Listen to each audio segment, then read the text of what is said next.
This is where secrets spill, spirits strike, and Celestine is torn between her family's legacy and the man who may be her destiny or her destruction.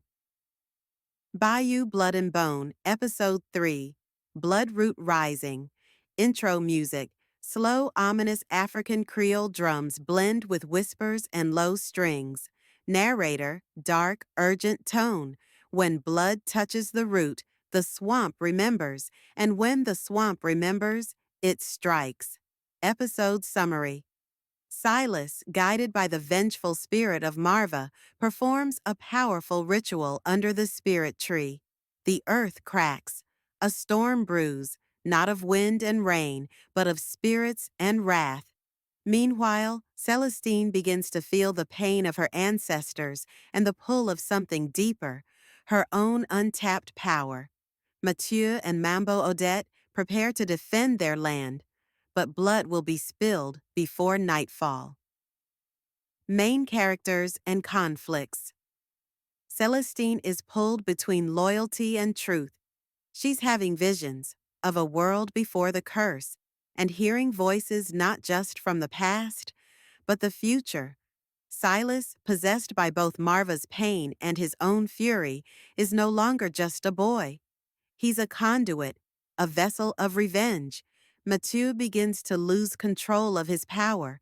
His connection to the ancestors becomes fractured as the curse spreads. Mambo Odette prepares to open an ancient warding ritual, one she swore she'd never use. Story Script Scene 1. The Rising.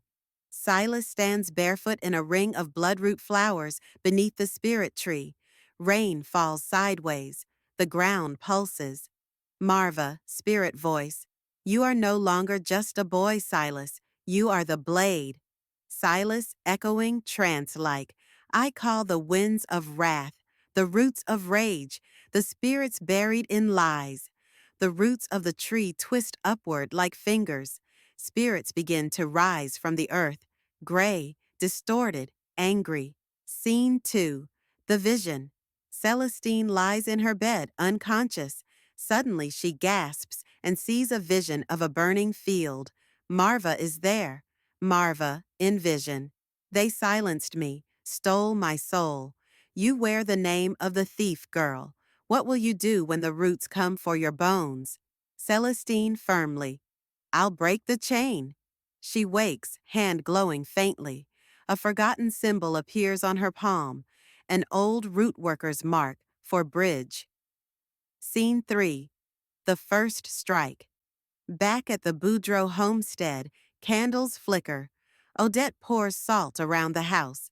Mathieu loads his charm blade. Suddenly, all the fire in the house extinguishes. The wind howls. A knock comes at the door, but no one's there. Mathieu, they're here. Spirits slam into the warding circle, shrieking. One slips through. Mathieu swings the charm blade.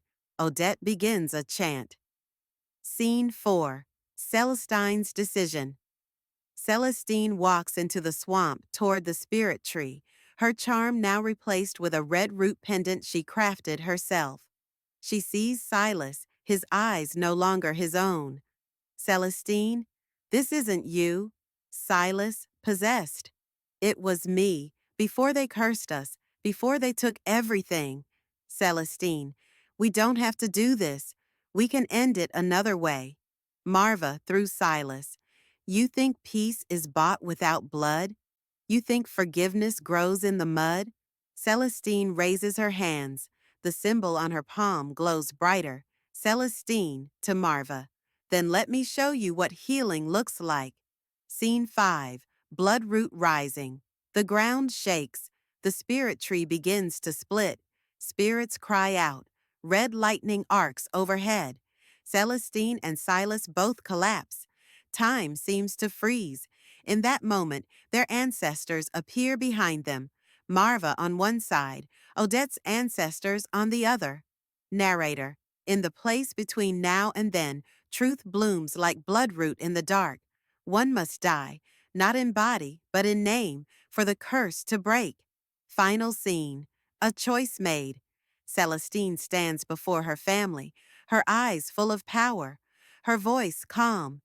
Celestine. No more lies, no more curses. Tonight I break the bone line. She holds the red root pendant high. The spirits bow their heads.